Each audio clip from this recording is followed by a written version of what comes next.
¿cuál es esa letra pequeña de la menopausia? Es decir, ¿cuáles fueron los primeros descubrimientos que hiciste tú? Decir, joder, esto no sabía que me iba a pasar, me está pasando. ¿Cuáles recuerdas? Bueno, los sofocos yo creo que sí, que las mujeres saben que es algo que les puede pasar. Ahora, los sofocos no son solo calor, ¿no? O sea, no es solo, ay, estoy sudando, tengo calor. O sea, es como una inquietud, a veces antes que te venga el calor, a veces es solo sudor y durante la noche, a veces es como palpitaciones. Muchas mujeres creen que tienen algo a nivel cardiovascular, que puede ser, y hay que mirarlo siempre, ¿eh? Pero en realidad es un síntoma que va dentro de lo que son los sofocos, tener palpitaciones. Entonces yo a veces tenía como taquicardias, vamos a decir, iba al médico y me decían, está todo correcto. Y era un síntoma muy relacionado con los sofocos. Por ejemplo, una de las cosas que más me chocó fueron los lapsus de memoria de palabras concretas. En plan, que iba a decir, pásame eso, donde se pone el agua, ¿sabes? Y no me venía la palabra vaso. Era increíble. Esto a veces me pasa, ¿eh? Cuando estoy muy estresada aún. O nombres de personas, en plan, ver a mi prima, que hacía 2 meses que no la veía, y de repente, ¿cómo se llama? O sea, cosas heavies. Que claro, empiezas a decir, ¿esto es menopausia o tengo un problema cognitivo, ¿no? Más heavy? Nadie te lo cuenta. Entonces, ahora hay más investigación y sobre todo hay una neurocientífica que se llama Lisa Mosconi que está investigando más el cerebro de la mujer y nos explica eso. Pero si no lo sabes... Te asustas, ¿eh? Mucho. Y además, mi madre tiene Alzheimer, entonces dije, madre mía, o sea, ¿qué me está pasando? Y fue algo muy, muy chocante. Luego, pues, sobre todo hablando con mujeres en consulta, te das cuenta que hay cosas que se repiten, pero que nadie te las ha contado, ¿no? Por ejemplo, esto. Luego, obviamente, sentirte muy diferente a nivel de... Hay cosas buenas, eso hay que hablarlo, de que no es solo en plan, no puedo dormir, tengo sofocos. Por ejemplo, a mí una de las cosas guays que me pasó es que empecé a sentir que me importaba muchísimo menos lo que pensaran de mí. O sea, era como, me da igual. Y por eso creo que pude hacer este cambio vital también tan fuerte, porque... En otro momento hubiese pensado, ostras, yo que sé, he estudiado comunicación, tenía un curro bastante guay. ¿Cómo voy ahora a tirar todo esto a la basura? Voy a cambiar mi personalidad, ¿no? Porque el trabajo al final va muy ligado, ¿no? A nuestra identidad. Y yo sentía como, me da igual, voy a probar. Pues voy a probar con el yoga, ¿no? Que primero eso, voy a probar con cosas de nutrición, voy a hacer la carrera. Y no entendía por qué me daba tan igual. Y luego se ha visto, ¿no? Que la amígdala, que es una parte de nuestro cerebro, que es como la parte muy reactiva, que nos tiene muy alerta, va perdiendo como un poco de poder en este momento de la vida. Aparte de darnos más paz en parte a nivel mental, también hace que nos importe mucho menos lo que piensen de nosotras. Se ha visto que las neuronas que hacen que estemos pendientes de lo que nos dicen de nosotras es como que no están tan favorecidas. Tiene su sentido biológico, ¿no? Tú cuando estás en la fase fértil tienes que querer gustar a los demás para parearte, básicamente. Entonces, en este momento, como no es una prioridad, te importa menos. Entonces, esto lo sentía. También sentía un egoísmo, vamos a llamarlo... ¿Egoísmo? Sí, o sea, lo mismo, ¿no? Es como que la prioridad soy mucho más yo, ¿no? Esto cuesta mucho más a las mujeres a veces porque siempre tenemos un rol muy asociado de cuidadoras. Claro. Y claro, los estrógenos te empujan hacia querer cuidar, que no quiere decir que solo tengamos que cuidar nosotras, ¿eh? Lo dejamos claro. Pero cuando se van los estrógenos y cambia tu cerebro es como que ya no tienes la misma paciencia, ya estás como queriéndote priorizar mucho más a ti y es algo que ayuda mucho. Si le tomamos la mano, si nos lo cuentan, lo sabemos y no sentimos que estamos haciendo algo mal. Creo que eso es muy importante, ¿no? Y luego... Obviamente, cambios en el sueño, de dormir, en plan que te ibas a dormir a las 3 de la mañana, cenabas a las 10 de la noche o lo que sea, estabas con el móvil hasta el último momento y dormías. Claro, ahora no. Ahora se necesitan unos horarios, se necesitan unos hábitos, hay que cuidar muchísimo el sueño, que es buenísimo para todos y todas. Pero en este momento es como imprescindible.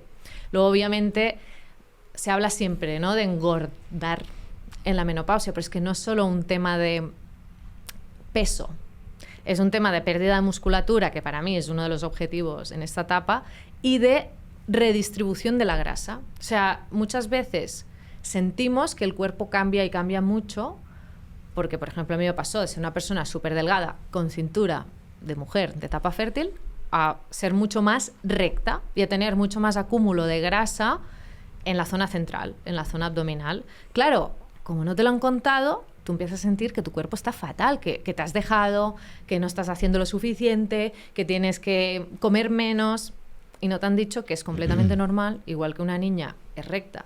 Luego las mujeres en etapa fértil nos volvemos más curvilíneas, vamos a decir, que cuando vamos a transicionar a esta etapa, la grasa se ponga más a nivel central y que tengamos un cuerpo más recto, natural y saludable, dependerá, ¿no?, de cada mujer, pero que no pasa nada. Entonces eso genera también una frustración. Yo lo explico mucho porque es que si no, caemos de 4 patas en dietas milagro, en métodos de 7 semanas, cosas así, ¿no?, que al final no nos están haciendo ni bien.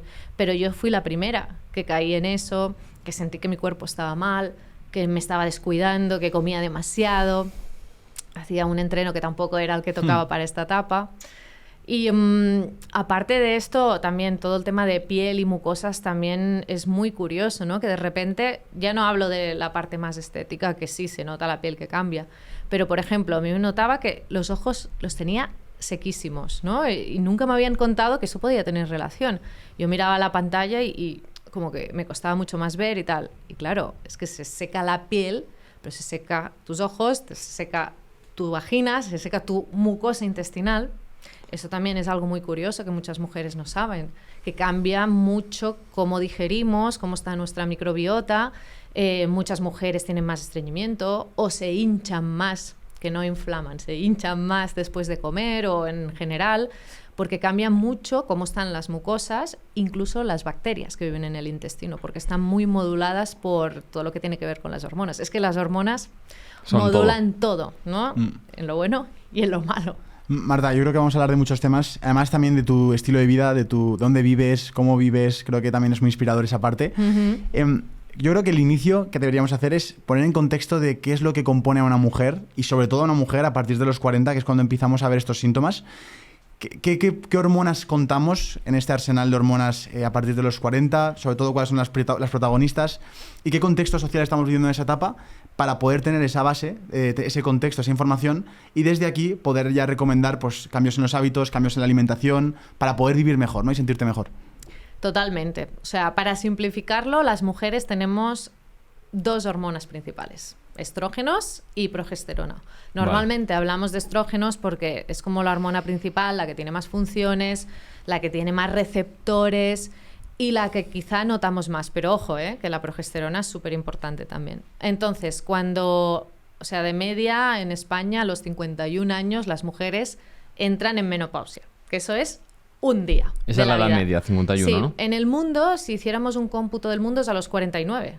Pero Hostia. en España es a los 51. Vale. Entonces, ese día es un hito en la vida de la mujer, claro, en el que hace 12 meses que ya no menstrua. Empiezo por aquí porque ahora iremos para atrás, vale, y creo que es más fácil entenderlo. Ese día, que llevamos 12 meses sin menstruar, entramos, es el día de la menopausia, y luego entramos a la posmenopausia, que ya es la etapa que nos va a acompañar hasta el final de nuestros días, que luego hablamos de ella. Pero antes de eso, que aquí es el tema interesante, aproximadamente unos 10 años antes, es decir, a partir de los 40, que muchas mujeres, cuando se lo digo, es que les explota la cabeza, porque claro, los 40 actualmente, día de hoy, hay mujeres que aún están pensando si ser madres o no ser madres o lo que sea. No, y que parece que tienen 25 algunas. Claro, o sea, totalmente. Es así, ¿no? O sea, yo ahora mismo tengo 40 años y evidentemente... Sí, justamente. Yo diría que tienes 30, te lo juro. Ay, muchas gracias. Sí, pero sí, pero vitalmente entiendo que no son los 40 años de mi madre ni mi tía. Wow. No, Yeah. yo veo fotos de ellas y pienso, ostras, qué diferente en tan poco tiempo, ¿no? En una generación. Ya ves. Yeah. Las mujeres de hoy en día, con 40 años, tenemos otras expectativas, otro estilo de vida. Pues mis amigas, muchas han tenido niños hace poco, están ahora en ello. Y claro, lo que no podemos dejar de lado es que a partir de los 40 años, la gran mayoría de las mujeres entramos en perimenopausia, que es como una segunda adolescencia, es que se parece muchísimo a la pubertad, muchísimo, porque es como que los folículos que hay en los ovarios, que son como lo que luego se van a convertir en óvulos, empiezan a estar a un número ya pequeñito. Entonces, como hay pocos folículos, que son los que forman los estrógenos y la progesterona, empiezan a haber cambios a nivel hormonal. Sobre todo empieza a haber mucha fluctuación, que esto es lo que se parece a la adolescencia. O sea, un día tenemos las hormonas normales y el mismo día por la tarde las tenemos abajo. Y así, van cambiando a lo largo de los días. Por eso las mujeres muchas veces dicen, es que no me entiendo, porque hoy estoy a tope, súper positiva, energía a tope, y al día siguiente me siento súper de bajón, cansada. Pues bueno, como los adolescentes, seguro que os acordáis, ¿no? Una pregunta, ¿durante la perimenopausia tienes la menstruación o también ya...? Sí, se tiene la menstruación, porque cuando ya no se tiene es cuando entramos ya en la menopausia, en la posmenopausia. Tienes ciclos. Hay mujeres que tendrán ciclos completamente normales, hay mujeres que tienen ciclos que a lo mejor se acortan, otras mujeres que tienen ciclos cada 2 o 3 meses, hay mujeres que incluso tendrán más sangrado, y eso es algo que confunde mucho a los sanitarios. ¿Qué pasa? Que como hay muy poca formación en menopausia, tanto en nutrición como en medicina, como en todos sitios, hay mujeres que tienen síntomas, van al médico y dicen... es que empiezo a sentir que tengo más calores, o empiezo a sentir que tengo cambios de humor, o duermo peor, o lo que sea. Y le dicen, ¿tienes la menstruación? Sí, pues no puede ser la menopausia. Y claro, no se tiene en cuenta este periodo tan importante en muchos sentidos que es la perimenopausia. Y a medida que van pasando esos 10 años, esos folículos cada vez tenemos menos.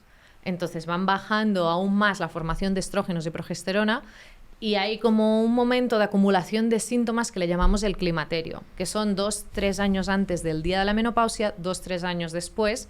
¿Por qué? Porque al final la menopausia es un tema neuroendocrino. Quiere decir, viene de la relación entre nuestro cerebro y cómo las hormonas interactúan con el cerebro, cómo el cerebro recibe esos cambios hormonales, intenta adaptarse. Cuando hay mucha fluctuación, cuando hay mucho cambio, el cerebro no entiende qué está pasando y hace como adaptaciones más fuertes, con síntomas más fuertes. Por ejemplo, los sofocos son un gran síntoma porque después se va pasando con el tiempo, ¿no? Yeah. Y cuando el cerebro se está adaptando es cuando nos estamos adaptando nosotras y vamos entendiendo qué nos está pasando, ¿no? Y a veces es como más problemático, lo pongo más entre comillas, la perimenopausia que la posmenopausia.